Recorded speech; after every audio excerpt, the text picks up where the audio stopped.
legal justification nyo within the constitutional framework kung bakit dapat isuko si Bato sa ICC. Wala ba kayo masabi? Kasi hindi nyo kaya ng confrontation dahil bulok ang pinaniniwalaan ninyo. Ang gamit ninyo, mga colonized nyong pag-iisip, mga nagpapakantot sa mga banyaga. Yan ang utak ninyo, palatuwad sa mga kano, utak alipin, mga pokpok ng bayan. Correct! So ngayon, itong Senate, very very critical yung nangyari noong May 13 up until nung weekend. Kasi talaga, may chance naman talaga na baka magkaroon ng kudeta. And we were really hoping na sana talagang manindigan yung 13 senators because nag-risk talaga sila ng bonggang-bongga dito Tinatakot sila, lahat ng merong mga may weak spot, yung may mga sore spots dyan na tatakutin, idedemanda, ganyan-ganyan. Lahat sila tinatakot at hinaharas. Even si Jinggoy, si Jinggoy talaga grabe raw talaga yung pananakot sa kanya. And I think merong katotohanan yun. Kasi nung hindi nag-flip si Jinggoy during the plenary a while ago at nag-proceed na sila doon sa pagkukonvene ng impeachment court, nagpa-press con agad yung ombudsman. At ang senador na kinasuhan ng DOJ ay Jinggoy Estrada. So, what is that for? So, I think they're going to do this to other senators as well. Ang hirap, kasi kumbaga parang at this point in time, yung issue ng paninindigan ngayon, sobrang ang laki-laki ng cost. Wawasakin ka talaga nila Ganyan yung gagawin nila. And I think ganyan din yung gagawin nila sa mga critics. Sooner or later, kakasuhan nila, gagawa nila ng issue. Kasi that's the only way for them to ruin the credibility of that person The Senate of the Philippines debunk a lot of accusations na binabanat sa kanila. That kaya nagkaroon ng majority para pigilan ang impeachment ni Inday. They convened today. They're going to send the necessary paperworks tomorrow for Inday Sara to answer. So gumugulong na ang impeachment process. So hindi totoo yung mga speculation nila na yung bagong Senate majority ay ginawa lamang para sa iisang tao. And of course, the Senate of the Philippines refused to accept that, the majority. The new majority refused to accept that. May tau-tauhan lang ba sila dyan? Hindi naman. In fact, Senator Rodante Marcoleta is saying na the reason why nagsama-sama tong mga senador na to because hindi na tama yung nangyayari, hindi na tama yung patakbo ni Tito Soto. Pag hindi part ng majority, hindi nyo binibigyan ng eksena. Yung mga prioritization ninyo ng mga dapat ikalendaryo, hindi tama. Mga importanteng bagay na pangangailangan ng tao, ng sambayan ng Pilipino, hindi nyo pinapriority. And yung paninindigan nitong 13 senators na to change the leadership came at a time na talagang very, very strategic. And I'm so glad because the entire government, sinabi ko na to even before, dun sa entire government natin, executive, legislative, judiciary, ang sumisipa lang was the Senate minority. Nung minority pa sila at that time. Ang sumisipa lang para sa taong bayan, Senate minority. And I'm so glad that they were able to turn things around and they become the majority. And now that they are the majority, they would have leverage. If they are 13 strong, and sabi nga ni Camille Villar, ni Senator Camille Villar, kung merong mantatraidor dyan sa 13, hudas talaga. I hope the 13 is not going to break. This is your chance na iukit sa history yung inyong paninindigan para sa bayan. And you know how? Okay, they have the Senate Blue Ribbon Committee. They can conduct hearings for public accountability. Not limited to the flood control project, but anything that is questionable, they can set out a full-blown hearing for that. Yari kayo ngayon sa Senado, sa majority. Yari kayo ngayon dyan. Because they are now united and I do not see them breaking up at any point. And they are very, very confident bunch. Sa wakas, kahit papano, nagkaroon naman tayo ng leverage. Sabi ni Macon, tingin ko may chance mag-break si Cheese, Ma'am Joey. Pag nag-break si Cheese, 12-12 pa din. So, ibig sabihin, hindi pa rin mabibreak ang majority. So, ang kailangang mag-flip sa majority, sa 13 senators, 2. Pero ako, tingin ko, kay Cheese, hawakan niya yung blue ribbon. Ang kwento sa barangay namin, wala raw gustong humawak ng blue ribbon. Senator Rodante Marcoleta, gusto niya vice chair lang siya. Ayaw niyang kunin yung chairmanship. So that is why ngayon, pinipili pa kung sino ang magiging Senate Blue Ribbon Committee Chair. Parang isa sa mga top choice is si Pia Cayetano. Yun yung sinasabi. But Cheese Escudero or, is a lawyer and very articulate, baka pwede rin, ganyan-ganyan. I do not know yet. Pero kay Marcoleta talaga binibigay, pero ayaw ni Marcoleta. And sa totoo lang, nung narinig ko talaga yung balita na yun, parang, ito yung mahirap sa mga kakampi natin eh. Merong dangal at saka hiya. Alam mo yun, Amy na lang. Ayaw din daw ni Senator Amy.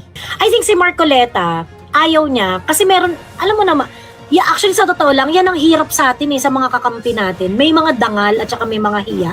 Kasi syempre, di ba, si Marcoleta, siya yung laging kabardagulan ni Ping Lacson. Nung Senate Blue Ribbon Committee chair pa si Ping Lacson. So pag kukunin ni Marcoleta, parang ang mukha naman niyang gahaman. Alam, feeling ko ganun yung consideration ni Marcoleta. Na ayaw niyang magmukha siyang atat sa pwesto.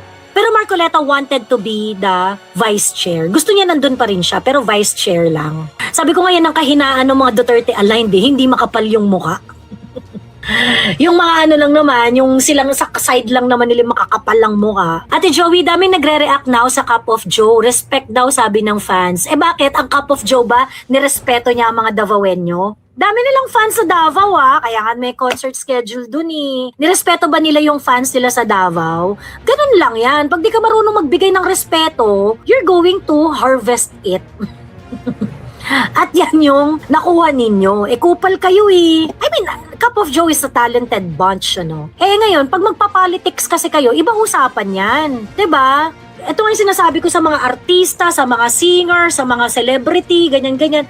Kung kayo, magbibigay kayo ng mga political snide remark, siguraduhin nyo na kaya nyong tayuan. Kung hindi nyo kayang tayuan, wag na kayong mag-comment, wag na kayong magsalita. Binastos yung mga taga Davao, naghanda tuloy sila ng balat ng durian.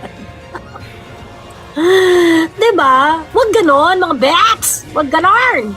Ate Joey, si San Ligarda, mag-flip kaya siya? Ano masasabi mo sa kanya? Feeling ko hindi. Politically, she is in a really, really good position right now. Medyo may love and hate affair tong si Loren Ligarda sa mga Duterte supporters eh. 'Di ba? And yung anak niya, aminado na DDS. Aminadong DDS yung anak niya eh. And yung anak niya ngayon is actually doing a real, si Leandro Leviste is really doing good politics, Okay siya, okay si Leandro. Okay yung fight niya. Leandro Leviste is also very, very presidentiable. So, Loren Ligarda cannot afford to be a senator who convicted a Duterte. Hindi yan ma-afford ni Loren Ligarda. So, I think Loren Ligarda is not going to flip.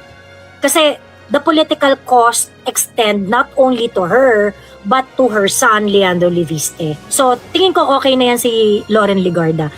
Ang ano lang kasi, kumbaga, ang balita ko, talagang nasaktan talaga si Tito Soto kay Loren Ligarda. So, talagang yung mga bashing, kinawawa rin talaga to si Loren Ligarda. Kasi nung nag-flip si Loren Ligarda, nag-launch talaga ng full-on trolling attack kay Loren. 'Di ba? Talagang binalahura siya, binaboy-baboy siya, ganyan. Yung mga ganung bagay. But, like I said, pagdating sa usapan ng soberanya ng bansa, it trumps all political disagreement. It trumps all any other issue. Kaya disappointed ako kay JV Ejercito at saka kay Mig Zubiri. Kasi parang masama ang loob nila dahil nababash sila, dahil hindi raw sila nag-make ng stand. So ngayon, nag-make sila ng stand, lumipat sila sa minority. Tapos yung tono pa nila, yung parang, nandito kami sa minority kasi binabash nyo kami. Yung parang ganun, yung dating sa akin ng mga eksena nilang dalawa. Lumipat kami sa minority kasi binabash nyo kami. For me, that's, elementary politics. Di ba? Parang, sinasabihan kasi kung fence-sitter, ganyan-ganyan, ineme, ganyan. Fence-sitter ka naman talaga. Ang babaw nung ganon, yung private eye, at saka alam mo, sa totoo lang, si JV, ganon rin yung entrada niya. Si JV Ejercito, parang sinasabi niya na, parang ang pinapasabi niya dun sa mga meron siyang 4 na kinontak na At least 4 yung alam ko na kinontak niya ng mga Duterte personalities na pinapasabi niya na wag daw siyang i-bash. Ganon. Tapos parang wag siyang i-bash kasi baka mamaya lumipat sa minority. Yung parang putang ina, dahil sa bashing, magdedesisyon ka base sa bashing. Tangina si Amy Marcos ka binabash ng mga Duterte supporter araw-araw. Diyos ko, kahit kagagawa lang niya ng very risky na bagay para sa Duterte movement, for the benefit of the Duterte movement, yung mga DDS supporter, hindi, ayoko pa rin sa kanya. Ganun pa rin yung ginagawa niya, but every single time Amy shows up at pinaninindigan niya yung politika niya. 'Di ba? Pagkatapos kayo, nabash-bash kayo, pagkatapos ay dilipat kami minority para sobrang tae. But anyway, to be fair kay Migs at saka kay JV, they just wanted to be organizationally recognized sa minority. So, ibig sabihin, para pagka may organization, nandun sila sa minority. But it doesn't mean that they're going to carry out everything that the minority wanted. Kasi independent nga sila originally. So, ibig sabihin, hindi siya hawak nila Tito Soto. Pero, when it comes to botohan ng Senate President, definitely, ang biboto nila si Tito Soto. Limitado lang yun dun sa ganong eksena. Whether or not they're going to vote for the conviction of Inday Sara, hindi pa natin yan alam. However, kung sakali, kunwari, eto lang yan, JV Migs. Kung sakali, nabuboto kayo for Inday Sara's not guilty verdict, wala nang silbi sa amin yan. Di ba namin kayo kailangan eh? Meron na kaming 13 strong majority eh. Di ba? So, I'm sorry to say, wala na kayong value. Today, plakado na yung mga senador na tumayo para sa bayan. Etong 13 senators yan. Di na natin yan mababago. Kung walang bibitaw sa 13 majority senators, kahit magpakabayani kayo pagdating sa impeachment trial at mag-not guilty kayo kay Inday, it doesn't matter anymore. So, your 2028 is in danger. I hate to break it to you guys, but your 2028 is in danger. Why?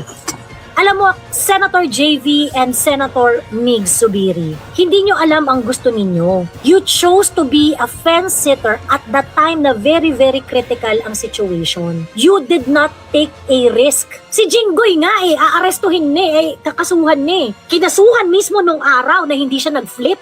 And I think for a politician, it's very important. You have to put some skin, some sacrifice in the game para paniwalaan ka ng taong bayan. Kung lagi kang safe, interest mo lang ang pinaglalaban mo. Hindi mo pinaglalaban ng interest ng sambayan ng Pilipino. 'Di ba? Pa-eme lang sila sa independent. Correct. So parang sa akin, I'm so sorry, wala na. Tapos na yung the window for the hero audition sa Senate is already closed. So, wala na. Mahirapan na kayong i-redeem yung sarili nyo dyan. Ako, parang sa akin, tinabangan na rin ako kay JV at saka kay Migs Kasi parang, kahit naman pagdating sa botohan, nag-not guilty kayo kay Inday, you're not needed anymore. The reason why they do not want to join the majority is because of their personal grievances. Si Migs, from what I heard, si Migs at saka si Alan Peter Cayetano, parang they are not in good terms. Talagang hindi mo raw sila mapapaupo sa isang room together. So parang ego-ego, perhaps baka gano'n na parang hindi makuhan sa loob ni Migs na iboboto niya si Alan Peter as Senate President or things like that.